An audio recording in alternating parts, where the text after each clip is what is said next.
Belə maraqlı bir sualın həllinə baxaq. Bu tip sualları həll edərkən baxırıq bunların arasındakı fərqə. Görürük ki, 10-dan 6-sını çıxanda da 4, 6-dan 2-sini çıxırıq 4, 26-dan 22-sini çıxırıq 4 olur. Deməli 4-ü yazırıq burada.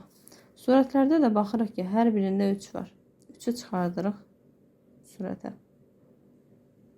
4-də 3 vurulsun. Mötəriz açırıq. Burada 3-ü götürmüşük. Surətdə 1 qalıb. Məxrəcə baxırıq. Məxrəcdə 2-ni götürürük. 2. Burada da 3-ü götürdük. 1 qaldı. Məxrəcdə də 26. Yəni, birinci kəsirin birinci qiyməti ilə sonuncu kəsirin sonuncu qiymətini çıxıb yazırıq. 26-da 1. Bu şəkildə. 4-dəci olduğu kimi saxlayırıq. 26 və 2 ortaq məxrəc 26-dır. Tamamlayıcı vuruq 13. 13-dən də 1-in çıxdıq 12.